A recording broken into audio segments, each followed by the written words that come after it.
Hello नमस्कार दोस्तों, आज हम बात करने जा रहे हैं कि बिहार में जो सीटों का बंटवारा इंडिया गठबंधन भी हो गया है। 26 सीट पर आरजेडी, 9 सीट पर कांग्रेस और बाकी सब पर लेफ्ट पार्टियां लड़ेगी। लेकिन हम जानते हैं कि इन 40 सीटों में जो इंडिया गठबंधन का हो उसमें से उम्मीदवार कौन कौन होने जा रहे हैं आरजेडी की तरफ से।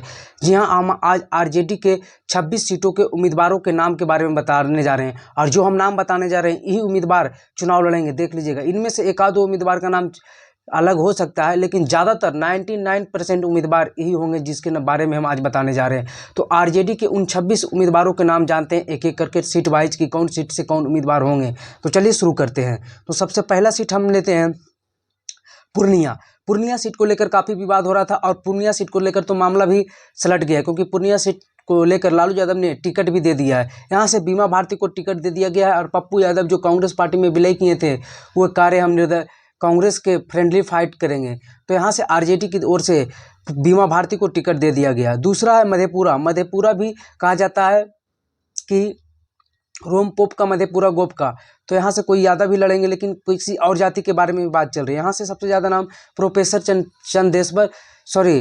चंद्रशेखर जो पूर्व में शिक्षा मंत्री रह चुके हैं और काफ़ी विवादों में रहे हैं, वही शरद यादव के बेटे का भी नाम चल रहा है यहाँ से आरजेडी की ओर से।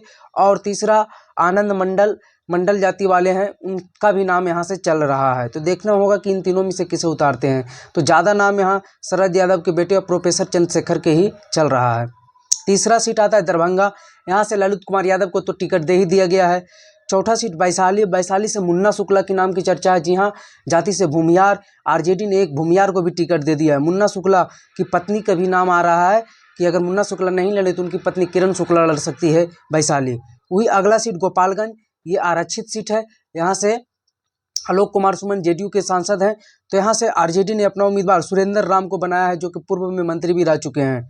वही सिवान की बात कर ले तो सिवान ऐसी सीट है जहां हॉट सीट मानी जाती है और यहाँ शहाबुद्दीन का वर्चस्व रहा है, लेकिन इस बार शहाबुद्दीन की फैमिली निर्दलीय लड़ने को लेकर तैयार है। तो सिवान से 2-3 नाम चल रहा है। एक अवध बिहारी चौधरी जो बिहार विधानसभा के अध्यक्ष भी थे पूर्व में, और ओम प्रकाश यादव जो बीजेपी से सांसद रह चुके हैं, निर्दलीय सांसद रह चुके हैं, उनके भी नाम की चर्चाएं हैं।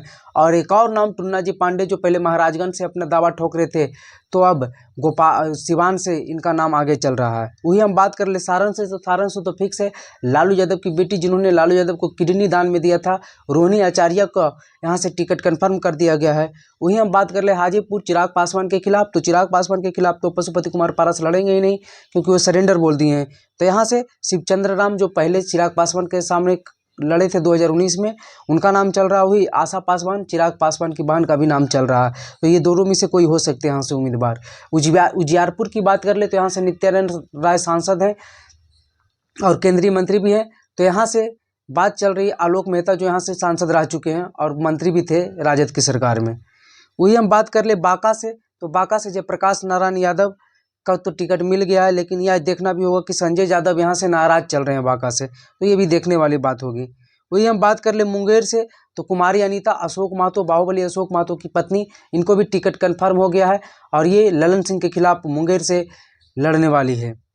वही हम बात कर ले पाटलिपुत्रा से, तो यहाँ रीतलाल यादव का नाम चल रहा था, भाई वीरेंद्र का नाम चल रहा था, लेकिन टिकट अंततः मीसा भारती को ही मिली। मीसा भारती लालू यादव की बड़ी बेटी है। तो अगला हम बात कर लेते हैं बक्सर, सुधाकर सिंह जगदानंद प्रसाद सिंह के बेटे जो बिहार राजद के प्रदेश अध्यक्ष हैं। तो यहाँ से सुधाकर सिंह चुनाव लड़ेंगे और मुकाबला कड़ी दिखाई दे रही है बक्सर का।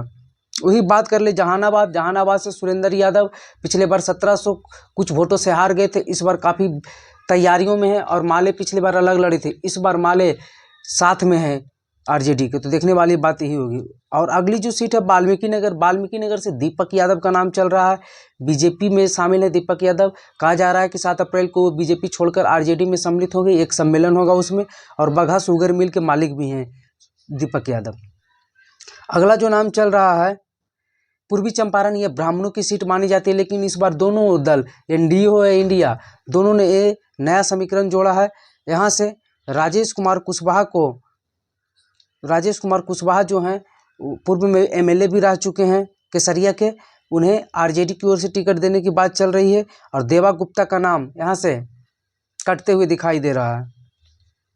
देवा गुप्ता भी लगे हुए थे आरजेडी की तरफ से, अगली सीट है शिवहर। शिवहर से जब लवली आनंद मोहन की पत्नी को टिकट दिया गया तो ही वैश्य समाज से, क्योंकि रामा देवी वैश्य समाज से थी तो उनका टिकट कटा, तो यहाँ से आरजेडी ने बड़ी चालाकी से ऋतु जायसवाल को यहाँ से उम्मीदवार बना दिया है और पूर्व मुखिया रह चुकी है। आरजेडी के बहुत बड़े मतलब प्रवक्ता आरजेडी को पक्ष रखती है हमेशा साथ में। अगला सीट जो है सीतामढ़ी। सीतामढ़ी से सुनील कुशवाहा का नाम चल रहा है जो पूर्व में एमएलए रह चुके हैं, और संजय गुप्ता जाति से वैश्य हैं, इनका भी नाम चल रहा है। ज़्यादा उम्मीद सुनील कुशवाहा का है।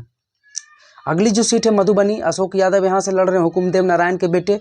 तो यहाँ से अली अशरफ फातमी जो जेडीयू से भी इस्तीफा देकर आए हैं, पहले आरजेडी में ही थे, तो इनका नाम कन्फर्म ही मानिए। अली अशरफ फातमी जो सेंट्रल में एजुकेशन मिनिस्टर भी रह चुके हैं, शिक्षा मंत्री भी। अगला जो है झंझारपुर सीट है। झंझारपुर से जो है गुलाब यादव का नाम चल रहा था, लेकिन अभी इन्हें होल्ड पर रखा गया क्योंकि मुकेश सहनी को लेकर बातें चल रही कि अगर मुकेश सहनी अभी भी आ जाते हैं तो आरजेडी अपने तरफ कंप्रोमाइज़ करके झंझारपुर से मुकेश सहनी को लड़ा सकती है। वही अगली सीट की बात करें तो सुपौल की बात चल रही है। यहाँ से जो है अति पिछड़ा जाति को टिकट देने की बात चल रही है।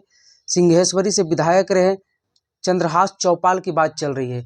तो चंद्रहास चौपाल अभी सिंहेश्वरी से विधायक है और अति पिछड़ा से हैं, और उधर से भी अति पिछड़ा ही उम्मीदवार है, तो देखने वाली बात होगी। और यहाँ से इन्हीं का नाम लगभग कन्फर्म ही रखिए। अररिया से सरफराज आलम का नाम इस बार कटते हुए दिखाई दे रहा, और यहाँ से शहनवाज आलम जो एमएलए हैं एआईएमआईएम के से जीते थे और आरजेडी में शामिल हो गए थे, तो यही यहाँ से उम्मीदवार होंगे आरजेडी की ओर से, दिख रहा है ही। और यही हम आपको बता रहे हैं, लगभग जितना बता रहे हैं उसमें से 99% आपको यही उम्मीदवार होंगे। औरंगाबाद से तो आप लोग सब यहाँ से तो नॉमिनेशन भी हो गया अभय कुशवाहा का, जो कि आरजेडी ने यहाँ से कांग्रेस की सीट को छीनकर अभय कुशवाहा को दे दिया। वही हम बात कर लेते गया से, तो यहाँ कुमार सर्वजीत पासवान यहाँ से भी नॉमिनेशन फाइल कर दिए हैं, और गया भी फर्स्ट फेज का चुनाव है यहाँ भी। अगला जो सीट है नवादा से श्रवण कुशवाहा है। यहाँ बड़ा उलटफेर करते हुए आरजेडी ने अपना उम्मीदवार दिया, और आरजेडी में कुछ लोग बागी भी हुए, लेकिन लड़ाई यहाँ मुकाबले की है। अगली जो लास्ट सीट है आरजेडी की वो जमुई है। जमुई से अर्चना रविदास को टिकट दिया और इनके पति यादव हैं, तो यहाँ भी लड़ाई टक्कर की दिख रही है। अर्चना रविदास आरजेडी की ओर से नामांकन भी करा चुकी है। तो ये सभी आरजेडी की 2600 सीट का विश्लेषण था कि कौन कहाँ से उम्मीदवार होंगे, कौन कौन सी सीट आरजेडी लड़ेगी, और वहाँ से उम्मीदवार संभावित उम्मीदवार के बारे में हम लोग बता दिए हैं, और जो भी बताएं लगभग यही उम्मीदवार आप देखिएगा होंगे। चलिए ऐसे ही वीडियो देखने के लिए हमारे चैनल माघी खबर बने रहें, और माघी खबर फेसबुक पेज को भी लाइक शेयर कर दें, और जो इंस्टाग्राम का लिंक दिया हुआ है माघी खबर उसको भी जाकर फॉलो करें।